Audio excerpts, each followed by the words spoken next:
9, 8, 7, 6, 5, 4, 3, 2, 1, 0.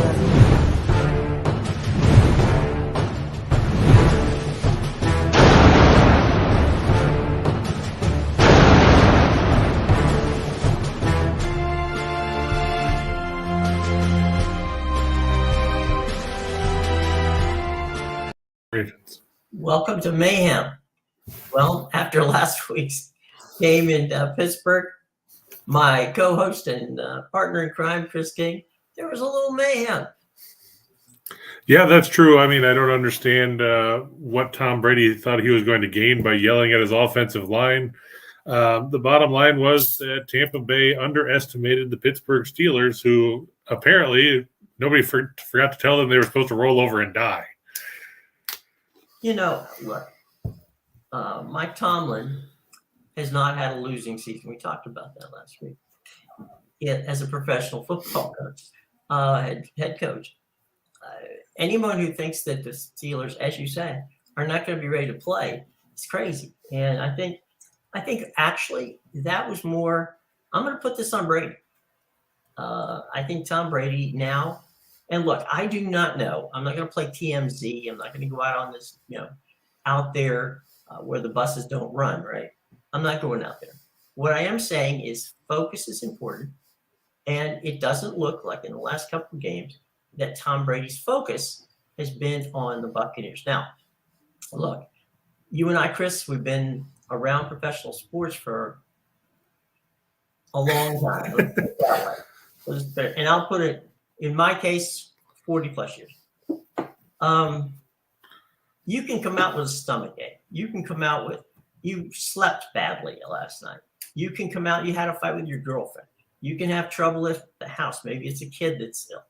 There's any number of reasons why focus can get off. But whatever it is with Tom Brady, focus is off. And right now, they're going to Carolina. They're going to play a Carolina team that just traded away Christian McCaffrey, which is, on the upside, a good thing for this game. It makes the 49ers better. True. But under the circumstances, you got to get, it's cliche, I know, but you got to get focus again, one game at a time, and you're at 3 up and 3 down. But you're now at that point in time where the majority of your 11 games left are played against teams that are, you should beat them. And they have a couple of games that are tough. But the rest of it, this team should easily cruise to 10 wins and 10 wins in that division, barring some sort of, miraculous turnaround, is going to win the division. Right. And the problem with that theory is what you just said. They're teams you should beat, but we said that last week. And we said that against the Falcons, and they nearly let Atlanta come back to beat them in that game as well. Mm-hmm. There just doesn't seem to be a killer instinct. You heard Todd Bowles during the week talking about how anybody that's living off the Super Bowl is living in a pipe dream. Mm-hmm. And that's true. We've seen that with the Rams. Everybody talks about how the Rams were great. And, you still see people on Twitter talking about how the Rams are this great football team. But this is a Rams team that struggled to beat this same Carolina team a week ago and is sitting at 3-3. And the NFC as a whole seems like nobody wants to win football games. You look around, Green Bay lost to the Jets, and, that had to be a real punch to the gut for Bill Bender, who was here with us last week too. Right. But you look at the rest of the conference and you're like, well, who are you supposed to be intimidated by in the NFC? Everybody wants to talk about the Eagles, but let's face it, the Eagles have played a bunch of scrubs when you get right down to their schedule. Who have they played that's been any good? Their best win probably was last week against Dallas. Mm-hmm. The Giants are 5-1, but they're getting by with smoke and mirrors because their best receiver, I think you would line up right now as their number 2 receiver in the depth chart. Yeah. The Bears are horrible. We talked about how bad the South is. The West isn't a whole lot better because everybody's 3-3 except the Cardinals. Right. Who are you intimidated by in the NFC right now? if you're anybody. I'm looking at the AFC and going, there's 4 teams that can win the Super Bowl. I'm looking at the NFC and going, one team that can win the Super Bowl. Yeah, you're looking at the NFC right now and you're like, well, one of these teams is going to go to the Super Bowl. They have to. They're contractually obligated. Exactly. But other than that, I mean, you look at these teams and they're frankly, Jim, they're not very good. No, you're absolutely right. Tell you what, earlier this week, Rich Eisen had an observation on Carolina. What I'm going to do, courtesy of Rich and the fine folks at Roku, is play that clip and come back on the other side, and then you and I talk about it, okay? Sure. All right, cool. Here's from Rich's show on Roku. As for Carolina, they entered the week with just 14 picks over the next 2 drafts. 9 picks over the next 2 drafts. So, as for Carolina, they entered this week with 9 picks over the next 2 drafts, and that's it. Because they've been churning around. Sam Darnold here, right? Stephon Gilmore there. They've been churning it. They've been trying for Matt Rule. They fire Matt Rule. They bring in Steve Wilkes. They send away Robbie Anderson on the field on a Sunday and then to Arizona on a Monday of this week. And now McCaffrey's gone. Voila. Now 14 picks over the next 2 drafts, 7 in each year. They're now back to, if you will, normal. Got it. This is what they're doing. They currently are number 1 overall in next year's draft in Kansas City. They fire their coach. They're on an interim head coach, and they send their best player on offense away. Do not take the cheese on the supposition that they are not tanking. Yeah. This is what's called tanking in the NFL. That's what it's called. Now, I say this with full respect that when Carolina takes on Tom Brady this weekend, they will go out on the field to try and win the football game. They will. Yeah, of course. Because these are all grown-ass men who want to win games, who put their bodies on the line, that say every week when they leave their house, I'll come home, and you don't know if their season or career is going to be over based on what's happening at work. I have nothing but the ultimate of respect of ownership, general manager, coach, and players. They're going to try to win. They're going to try and beat Tom Brady as hard as they can. The problem is you can't win football games in the NFL if you're not sending your best players on the field. And if you're sending your best players elsewhere, you are not trying to win games. That's the difference between tanking in the NBA and the NFL. In the NBA, they'll just sit their best players right there and put them in a suit right in front of the entire paying customers. Right. Hey, Yeah. Okay? Load management. But Brian Burns is going to play this weekend. Right.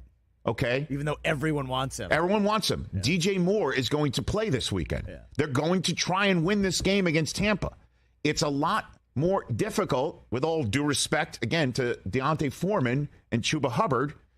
It's a much more difficult to beat the Bucs without Christian McCaffrey. So the Panthers will go about their business to try to win games. But you don't do your best to win the games if you're sending your players away. You're just, trying to not win as opposed to tanking completely in front of everybody. The Panthers right now, as I said, they are atop the draft order. Number 1. And they're 1-5. And it's difficult. But they're only 2 games behind the leaders of this division. And the Saints are 2-5. You've beaten the Saints already with a win this weekend. You're 2-5. Brady's 3-4. Atlanta's in Cincinnati. Atlanta could be 3-4, and you're 2-5, and you're not in last place. And suddenly, what would happen there if the Saints are in last place, and let's say Vegas and Detroit also win? The Saints could be atop the draft board, number 1 overall, and that would make Philadelphia number 1 because Philadelphia owns the Saints pick. The Eagles could potentially be. Okay, because I don't know about strength of schedule and how this sort of works out just 7 weeks into an NFL season as to who has a tiebreak over whom. But the Eagles could sit on their bye week as the lone remaining undefeated team in the NFL and emerge from the week, from their week off, number 1 on the draft order. Now then, that's a large if because Carolina is in the middle of a season, 2 weeks before the trade deadline, announcing to everyone who wants anybody. You want to overpay for somebody or you want to pay us a ton of draft choices? Sold.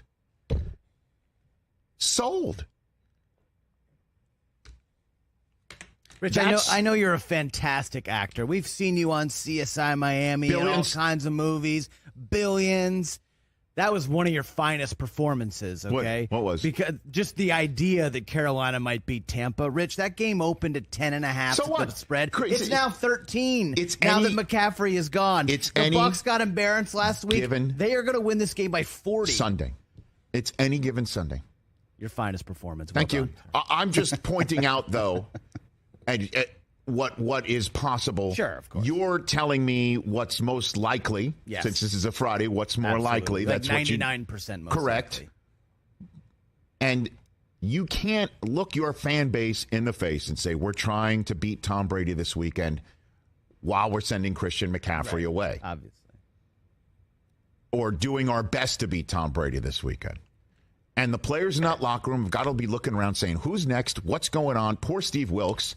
He gets one and done in Arizona. Now he's left with this. You try and win games here, Steve. You sell to the locker room. Let's go beat Tom Brady without Christian McCaffrey, as McCaffrey is now hanging out in his penthouse in San Francisco, right?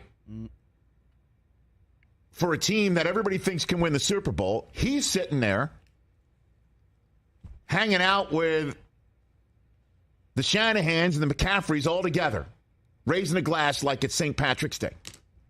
And they're sitting there 1-5, wondering, who's next? Where's it going? So the Panthers will definitely say it's not a fire sale. We're not doing that.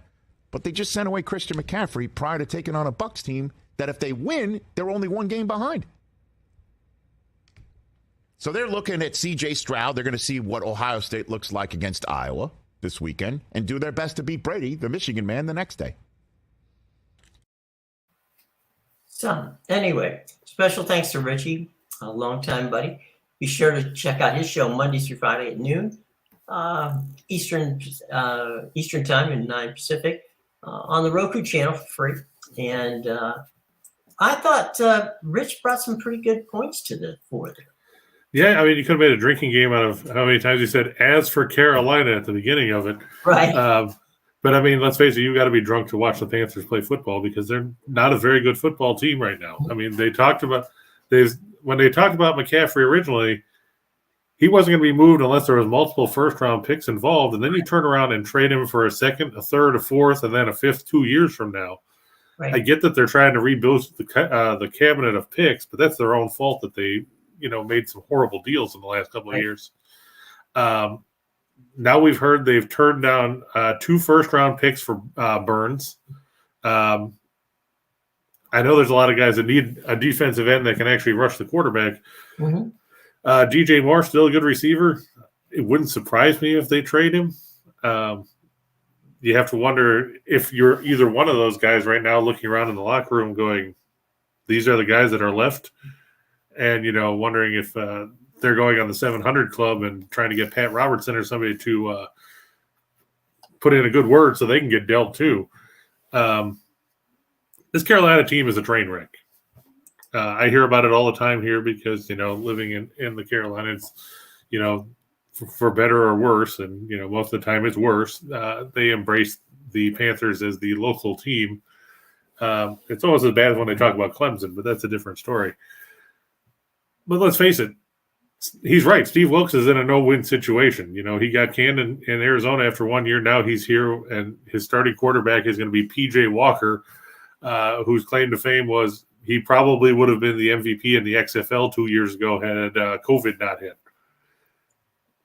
That's not really something you want to hang your hat on as your starting quarterback in the National Football League. And when he was talking about tanking and everything else, the only other quote that I could have thought of that could have gone in there would have been your buddy Jerry Glanville with "This is the NFL." That stands for not for long. If you keep making plays like that in this league, and that's basically what it boils down to: is this team is terrible. They can't move the ball with any kind of success.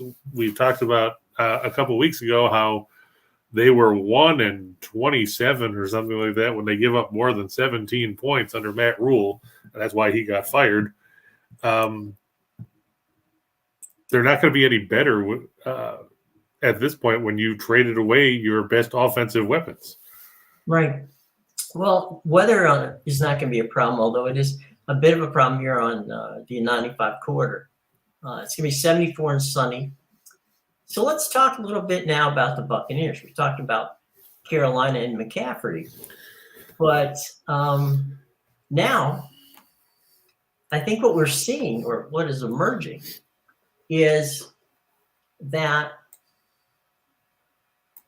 Brady is using Leonard Fournette in the way he used to use Gronk. True. It's, I know a lot of people say, why don't you run? Well, he's doing 4-yard handoffs. You got a front line that is not good.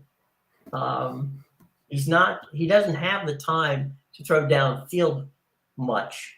So I think what he's trying to do is use, and to the credit, the kid, Otten, the tight end from Washington, has come in and done a pretty admirable job, both as a blocking tight end and showing that he can step in there and catch.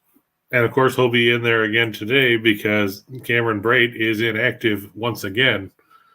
And speaking of on today's game, what's that? Who's inactive for today's game besides Cameron? Besides Brate, Sean Murphy-Bunting and Carlton Davis are both out. Davis was marked inactive with a hip injury. Of course, Julio Jones, who I'm going to get to in a second. Yeah. Logan Ryan won't play, and Akeem Hicks, along with, of course, Kyle Trask, who's probably not going to see the field at all this season, right. And offensive lineman Fred Johnson. Okay. On the plus side for Tampa Bay, J.C. Horn, the good corner for the Panthers, is inactive, so that should open up at least some things. Also inactive for the Panthers, of course, Baker Mayfield, linebacker Chandler Wooten, defensive end Henry Anderson, and defensive tackle Matt Ioannidis. But let me ask you about Julio Jones. Jim, everybody was excited for some reason when Tampa Bay signed him, thinking he was going to plug right in there alongside Godwin and Evans as their number 3 receiver. And he's played, 6 quarters maybe this year? I mean, can we officially say that Julio Jones is done at this point? I think so. I think what you get is you got a low risk, high reward situation. It wasn't much on the cap. It wasn't like they signed him to a major deal. So, if he didn't make it, they didn't lose much. If he did make it, much like Odell Beckham, when Odell Beckham went to the Rams, nobody really knew what the hell they were getting. And they turned out to get a fantastic, player. I would have likened it to that, where you've got, Julio Jones, whose credentials as a wide receiver are fantastic, but, his injuries were a problem. And so they tried, and it didn't work. So sometimes it works, sometimes it doesn't. But they didn't give away the farm to get him. And I think that's where that situation is. I think, using that same Odell Beckham analogy, I think that might be what Shanahan and the 49ers got when they got McCaffrey. That's true. I mean, basically Carolina's eating most of the rest of his money this year, so it's basically right. I think it's less than $2 million is what he's or what San Francisco's on the hook for the rest of this season. Right. And then we'll see what they do next season going forward, because I mean McCaffrey still has a fair length of term on that deal that he signed. But what does this mean for Jeff Wilson? What does this mean for Elijah Mitchell? Mitchell got hurt in week 1 and been on IR. Wilson has stepped in and played well, and now you're just turned around and said, well, thanks for your contributions. You can sit on the bench now. I mean, that's going to hurt some chemistry, I think, with that team, because of the fact that, the 49ers aren't known for going out and making impact trades during the course of a year, especially when you've still got Garoppolo under center. And one has to wonder, how will that affect the 49ers going forward? They still don't have an offensive line. They've got a bunch of guys that are hurt. Everybody thinks it's going to make them a force in the NFC. But if you can't block, and Tom Brady can speak to this quite well himself this season, if you can't block, you don't move the ball very well, and you don't score a lot of points. True. But if you want to win and get a ring and get into the playoffs and go further down the road, I think a Christian McCaffrey, adding him to your clubhouse, like you're talking about the locker room, adding him to your locker room, I think they'll be fine. I think that chemistry-wise, McCaffrey's not going to come in and say, hey, look, I'm here to be the savior of the team. That's one of the good things, is because they've got so many good players around him that he doesn't have to be the savior of the team. So maybe that'll soften the blow. That is possible. I mean, you just look around and you're looking at the injuries, and McGlinchey's hurt, and Brown is hurt, and this guy Trent Williams is hurt. The defense is banged up, and you wonder, I get the fact that they're not in a great division because, like we said, the Rams have been mediocre. They can't block either. The Seahawks, everybody's all excited about Geno Smith. What is this, 2014? Right. And the Cardinals are, well, let's just face it, the Cardinals are bad. Yeah. I mean, I know they beat the Saints the other day. They were helped by, back-to-back pick sixes in the final 3 minutes of the first half. But still, we're not talking about an Arizona team that's anything like the team we've seen the last couple of years that made the playoffs. It started 7-0 last season. So I get that the McCaffrey move was good, but now you'd have to look at, and now the 49ers are in a similar situation to what Carolina was in. They don't have their first-round pick next year. They traded it to Miami to get Trey Lance. They don't have their second-round pick. They don't have a third-round pick. They don't have a fourth-round pick.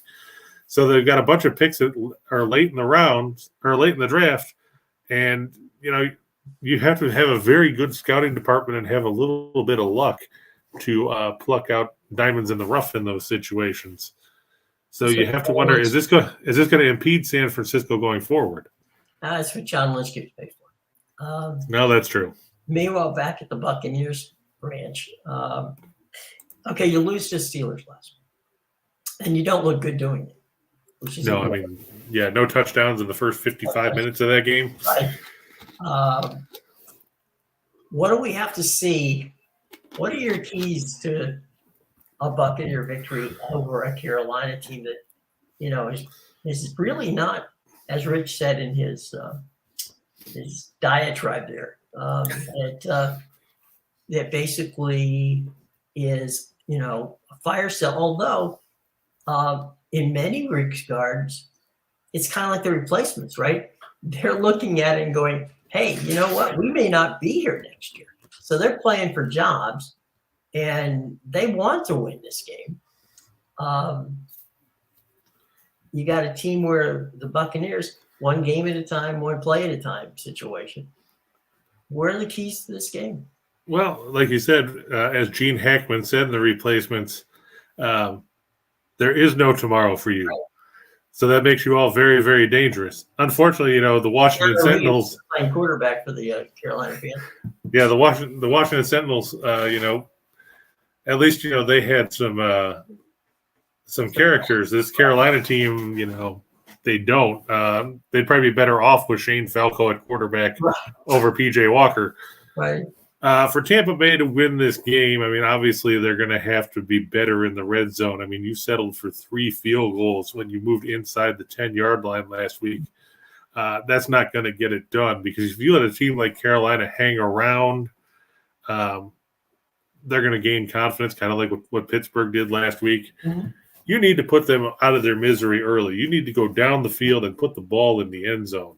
Mm-hmm. And I feel bad for Kenny Albert, for one thing, because he's got to call this game.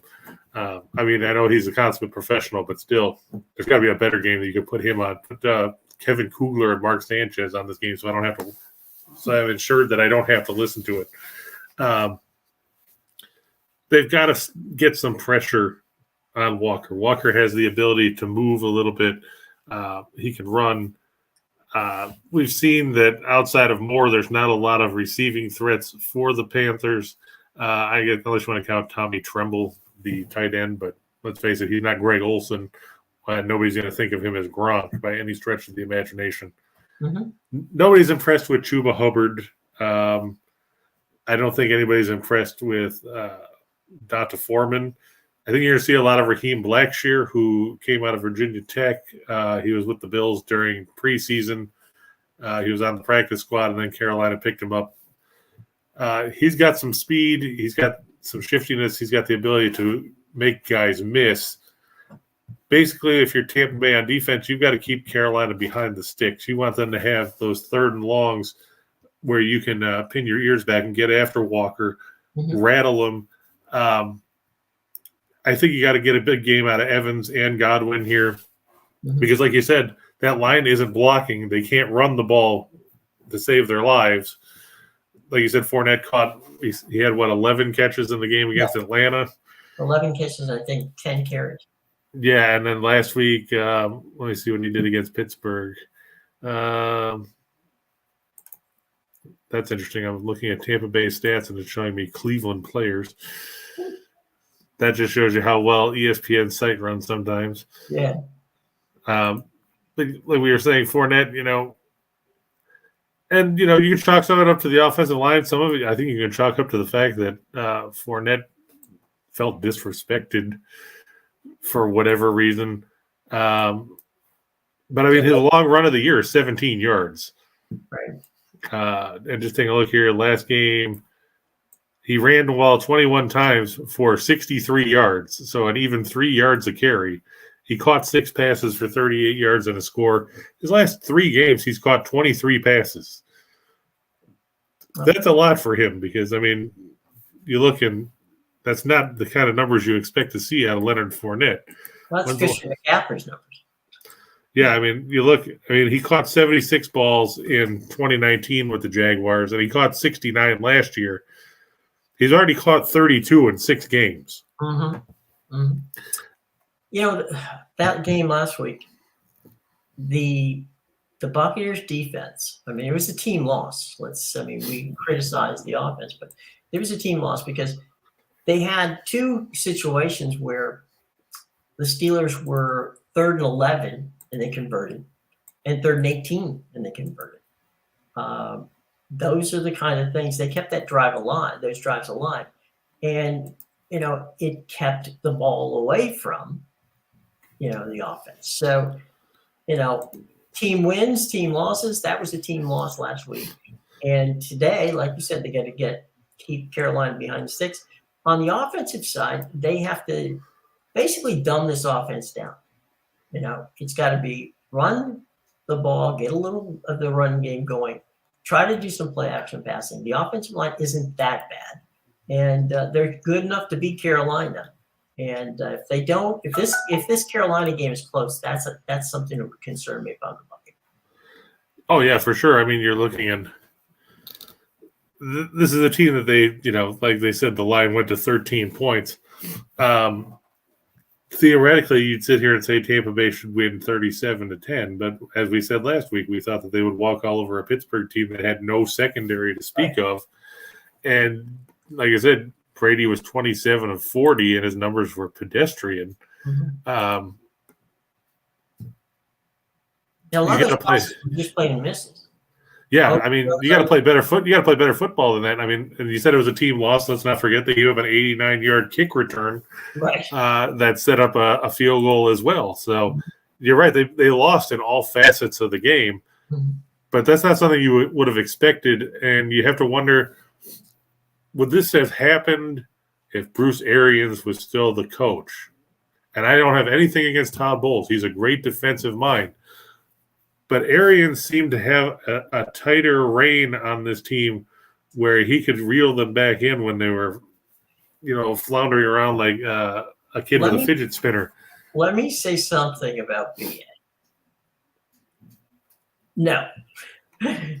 There would have been a 20-minute rant in which things would have been thrown, stuff would have been broken. No, there would not. He would have gone out in the press conference and blamed players. As you remember last year, when they screwed up, there was a lot of people going, "Wow, we have a coach who criticizes Tom Brady." Well, he criticized everybody. I mean, he was an equal opportunity criticizer. He got Was it Pittsburgh last week where he got the penalty on the sideline? Yeah. Okay, so he wasn't. He's not even a coach. He's standing there as an advisor, and he got a penalty on that. So do I think Todd Bowles is a good coach? Yes, I think that Todd's fine. There's not a problem there. But the personality difference, yeah, there's a hell of a personality difference. Bruce Arians is not a warm and fuzzy guy when it comes to losses. He hates to lose, and he's going to let and everybody in the entire on the entire planet, offensively and defensively, who screwed up. And some players like it, some players not so crazy about it. But Bruce Arians is different. It's a personality situation. Does that make him a better coach? No, it just makes him a different coach. Well, but I mean, having that accountability is probably something that's been a little lax this year, wouldn't you say? Seeing the way things have gone? Mm-hmm. Now, would you rather have Todd Bowles or the late Sam Weish? Todd Bowles is fine. I was never a big Sam Weiss fan. God rest his soul. But no, BA is a fiery guy. He's been that way. He was that way when he was offensive coordinator in Pittsburgh. He was that way, in his coaching situations in Arizona and in Tampa Bay. So they're just different personalities, I think.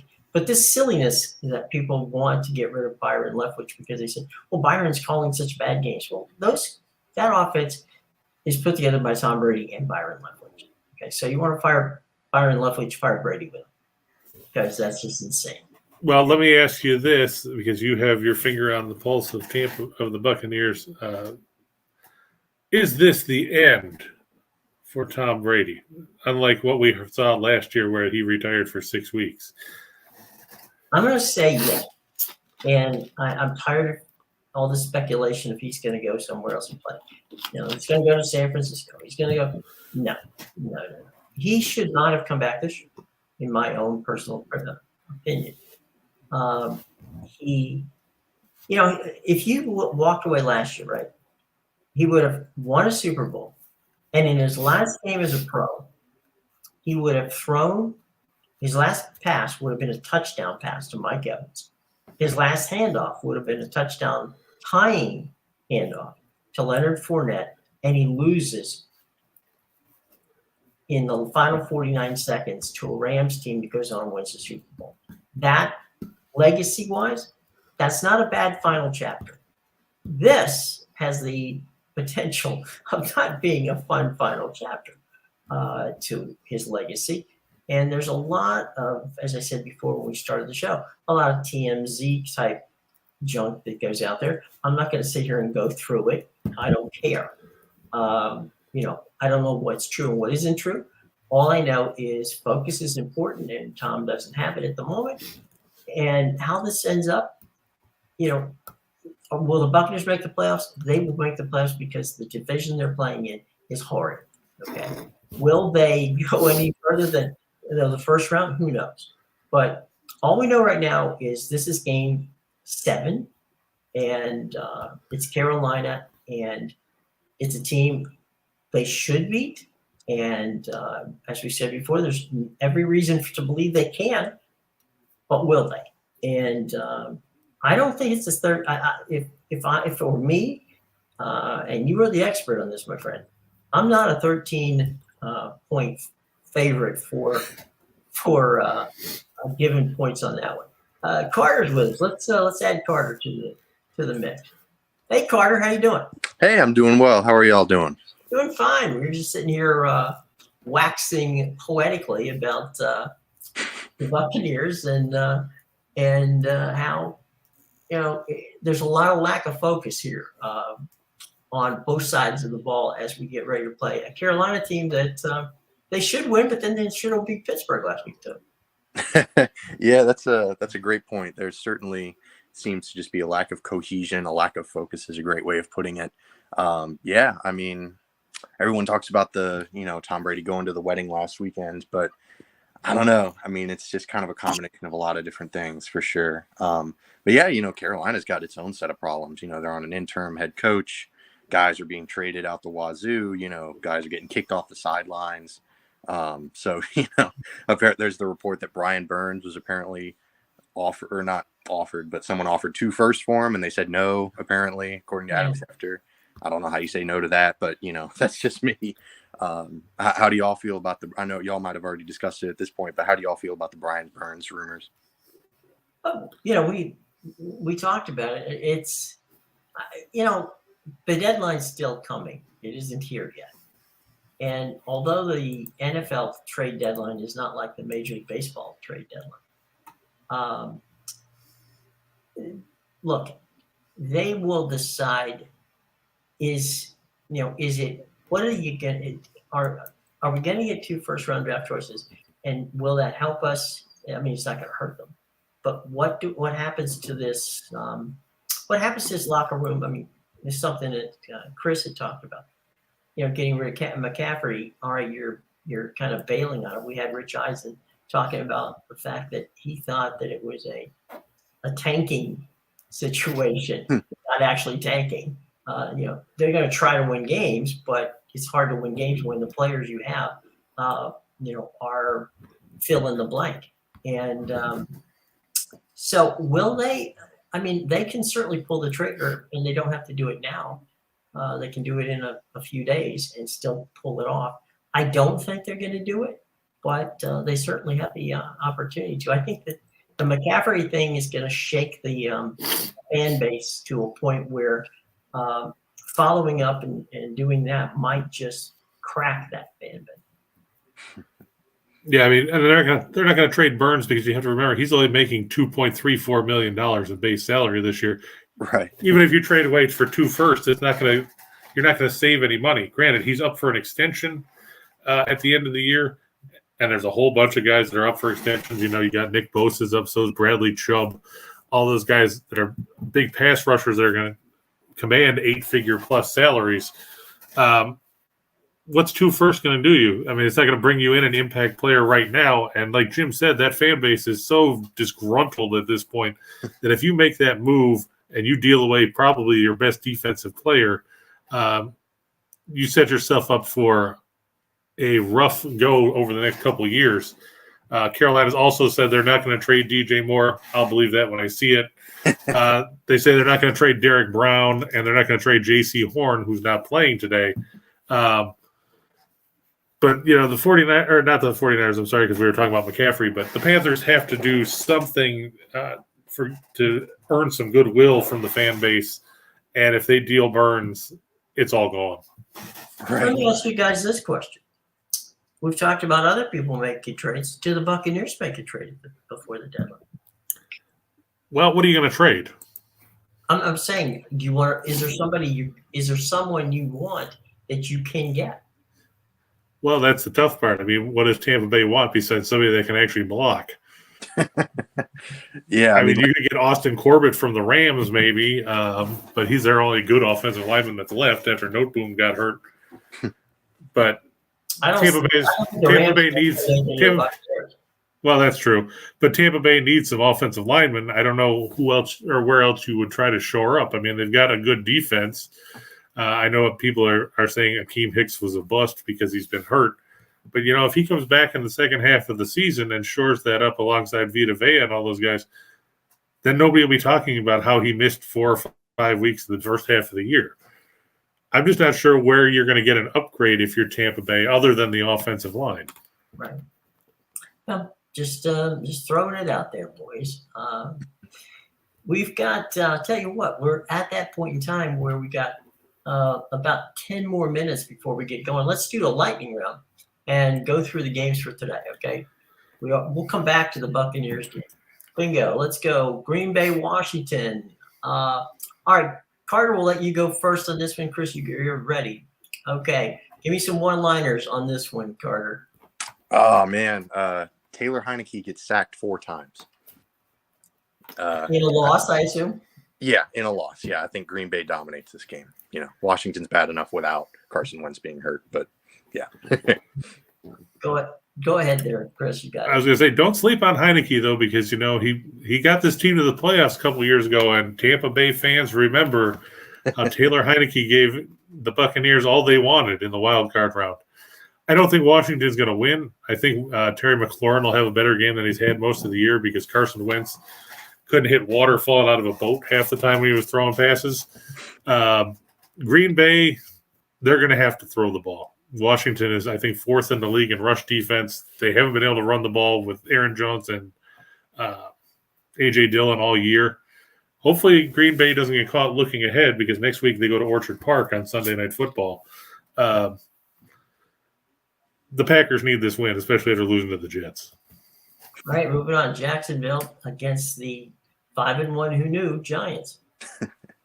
Yeah, I got the Giants. I think Saquon has a huge game. That Jacksonville defensive line, other than Josh Allen, it's suspect at best. And the Giants defensively look really, really good. They look impressive. They've got, the 2 youngsters, Ojulari and Thibodeau, coming off the edge. So I think the Giants have this one, and I think Saquon has another huge game, just continuing that trend. Chris, you're up.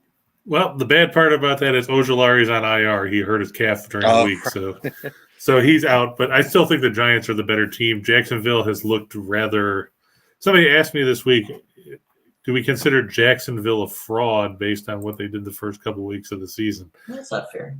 Yeah, I don't think you can call them a fraud. I think, to quote Dennis Green, the Jaguars are who we thought they were. They're not very good. They've got some pieces in place, but you have to remember they spent roughly $3 zillion in free agency because they had to overpay to get guys to play for their team. And, it takes time to put that together. They just gave up 34 points to the Colts, a team they shut out in week 2. The Giants, offensively, they're doing it with smoke and mirrors. Outside of Barkley, can you name anybody else that's a skill position player that's actually playing? Probably not. But Brian Daboll has this team. They've bought into what he's doing. And, they're finding ways to win close games. They haven't had a game that's been decided by more than 8 points all season. They're getting points here. I think they can beat Jacksonville outright. Okay. As we keep the flash going. All right, some one-liners on Atlanta, Cincinnati. Yeah.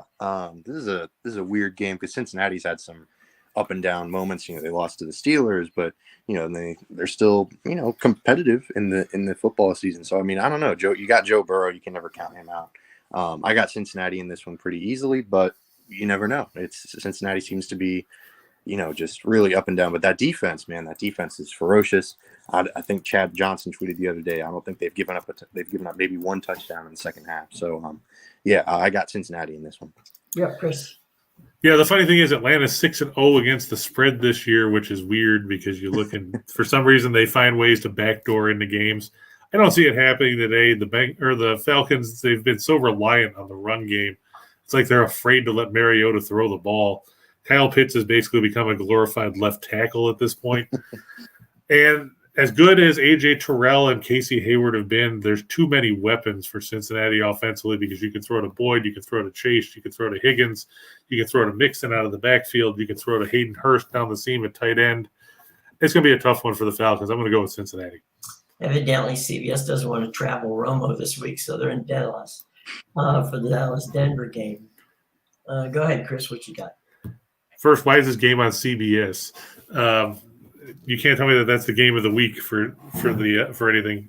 Amon-Ra St. Brown's going to play for Detroit. DeAndre Swift is out again, so you'll see a lot of Jamal Williams. Big question, what's Dak Prescott going to do? He hasn't played since week 1 when he got hurt against Tampa Bay. So all of a sudden, Cooper Rush struggled last week. And it's like, well, Cooper Rush sucks. Let's get rid of him. Bring Dak Prescott back. Here's the thing with the Lions. They can score points throughout the game against New England, but they can't stop anybody. And I don't think they're going to stop Dallas in Dallas. I'm going to take the Cowboys to win this one by double figures. Carter, I'm sorry. No, you're good. Yeah, we were talking Cooper Kupp. Here we go. Right. Yeah, Cooper Kupp, Cooper Rush. Yeah, I got Dallas as well. Like you mentioned, Detroit, outstanding offensively, but good Lord, that defense is just, leaks more than my Cadillac spills. I mean, it's tough. It's tough. Not to quote Ludacris there, but yeah, Dallas has got this one. I've got double figures too. They've got too many weapons. I think Dak's going to have a very eased back into action kind of game, especially against the line. Anytime you can quote Ludacris, it's a good day. Cleveland at Baltimore, Harlan and Green. The run game has been given Baltimore fits. So what do you think, Chris? I think the run game gives Cleveland fits too, because when you let the Chargers run for 274 yards against you, the week after you let Atlanta run for 200 yards, you've got problems. This Cleveland team, everybody's going to say, well, if Deshaun Watson was here, it would be a different story. No, it wouldn't. Let's face it. The Browns still have interceptions. Well, true, but, you're looking at a team that's not very good. I mean, let's face it. They don't have Denzel Ward today. He's out again. Just taking a look at who else they have inactive here. They're missing a couple offensive linemen. Wyatt Teller's not playing. That's a big blow. Baltimore, if there's one thing you can say about the Ravens, they've had Cleveland's number since they, took the old Browns with Art Modell back in the 90s. Cleveland's just not a very good football team. Baltimore, sure, they've blown double-digit leads in all 3 of their losses. I don't think we're going to have that problem here. I think you're going to see a lot of Lamar Jackson running the ball, a lot of Lamar Jackson throwing to Mark Andrews, a lot of Gus the Bus, because Gus Edwards is back this week. Now that J.K. Dobbins is hurt, you're going to see the 3-headed monster of Edwards, Jackson, and for some reason Kenyon Drake, because all of a sudden he thinks he's good again. And Cleveland is in trouble. They're going to be 2-5 after this one. Wouldn't be surprised to see the Browns completely fade into obscurity. Okay, we're going to jump ahead to the good games. Kansas City's at the aforementioned new home of Christian McCaffrey, the San Francisco Giants at Levi. Yeah, McCaffrey's supposed to play too, which is going to be interesting to see what kind of impact he has right out of the gate. Of course, since Kansas City lost last week to Buffalo, which was always entertaining, watching Patrick Mahomes throw an interception in the final minute. The question is the 49ers defense going to be healthy enough? And I don't know if it is, because, you look at all the guys they're missing, and it's tough to hold Kansas City in check when you're missing, half your defensive line and 3/4 of your secondary. You look at the depth chart, and you're seeing, Armstead is already out. Bosa's still on IR. Or no, sorry, that's Joey Bosa. Kinlaw's on IR. Travarius Ward is questionable. Hufanga is questionable. Jason Verrett's on IR. Mosley's on IR. I don't think that the 49ers have enough defensive impact players to keep Kansas City in check. How many people do have impact players to keep Kansas City in check? There's some. Even the Raiders kept Kansas City in check for a good part of that game before the officials kind of, gave it away for them. And the Chargers held them in check. The difference in that game was a pick 6 late in the fourth quarter. Well, Kansas City usually gives people nightmares, and I think that. But it's not the same Kansas City team that it was a year ago with Tyreek Hill. They don't have that game breaker. No, but Juju Schuster's not doing a bad job in there. And, yeah, but would you rather have Juju Smith-Schuster running out of the slot, or would you rather have Tyreek Hill? anybody in their right mind would rather have Tyreek Hill. Okay. I'm not saying. I'm just saying. But let me just put it this way. They're the second best team to a team that plays in Orchard Park, New York. Okay. In my estimation. Carter, you got it. Go ahead. Yeah, I'm with you, man. I'm with you, Jim. I think Kansas City's got a monster offense. Travis Kelce is playing out of his mind right now. He's kind of playing like a vintage Gronk. Although I should give Travis Kelce more credit. He's his own player. But yeah, he's been outstanding. He's my starting tight end in both fantasy leagues that I own, and man, that's been a godsend. So yeah, I mean, Kansas City, I think Kansas City got this one. Like y'all have been talking about, there aren't very many teams that have enough star players on the defensive end healthy that can stop the Kansas City Chiefs, but especially right now, not with San Francisco with all their injuries. So yeah, Kansas City into this one pretty easily. Not sure why this didn't get flexed. It's Miami and Pittsburgh. Maybe because the Yankees are playing tonight. I don't know. But for some reason, this one didn't get flexed. Miami and Pittsburgh. Now, my understanding is Tua was cleared, but not to play. Is that how it worked? Last I heard, he was supposed to be in line to start this week. It'll be interesting to see how he holds up. I'm a bit concerned that he's going to get brained again, and to suffer what would be, whether they want to say he had a concussion in the Buffalo game or not remains to be another thing. But let's face it, he's missed the last 2 games. He's supposed to play here. It's going to be interesting. It puts Tirico and Collinsworth in a difficult spot, because how do they talk about what happened to Tua, and how do they react if he gets clobbered again by someone like Cam Hayward or somebody like that? Right. Well, and then Monday night, these two teams are playing because they're contractually obligated. Now Chicago at the Patriots. That's not necessarily a game that I would want to waste my time on. So anyway, boys, we got about 5 minutes. Final thoughts. I'll give you first up on the final thoughts as we head into week 7, and then, as silly as it sounds, an important game. Yeah, I mean, you looked at the schedule and you thought, oh man, Steelers and Panthers, those are 2 gimme games. They're going to be able to, especially Falcons, Steelers, Panthers. That's a 3-game stretch that the Bucs are going to be able to take care of, and it's kind of a question mark. That it came down to a weird roughing the passer call against the Falcons, and then they lose to the Steelers, and so now they have to face the Panthers. And I mean, you hate to put it like that. They have to face the Panthers, but it's just, normally we'd be saying, oh, they get to pace the Panthers, they get to beat the crap out of them, but we don't know anymore. And it's kind of a difficult situation they've put themselves in. It's a must. I don't want to say a must win this early in the season, but if they lose this one, it's going to get difficult. Yeah, that's all I really got. I think the Bucs win, but yeah, I don't know. Let's keep Jackson say, "Ooh, doggy!" Right. Okay, Mr. King. Yeah, I think that this is the game where Tampa Bay, maybe they learned something from last week where you can't just show up. I mean, as Pat Toomey said, and as Rich Eisen pointed out again during that clip we saw earlier, on any given Sunday, anybody can beat anybody. Unless you're a 1-5 Carolina team that traded away 2 of your best offensive players in the past week. Let's face it, the Panthers are not very good. They're starting their 3rd-string quarterback, their 2nd-string running back, if you want to call them that. Their offensive line isn't good. They're minus one of their best defensive players. I said it last week. I said they should have trounced Pittsburgh, and they didn't.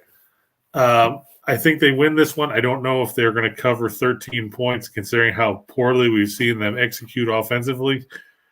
But I think they'll win by at least 10. Now, there you go. At this point, that a win by 3 is good. But we definitely want to see a win. Carter, real quick, shameless plugs. Where can we find you? Oh, yeah. I'm one of the co-hosts on RBLR Sports Podcast. You can check me out there. I'm also writing for Creative Loafing. So check me out there as well.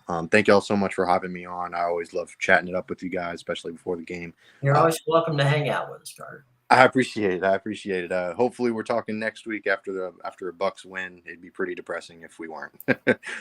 So yeah, y'all have a good Sunday.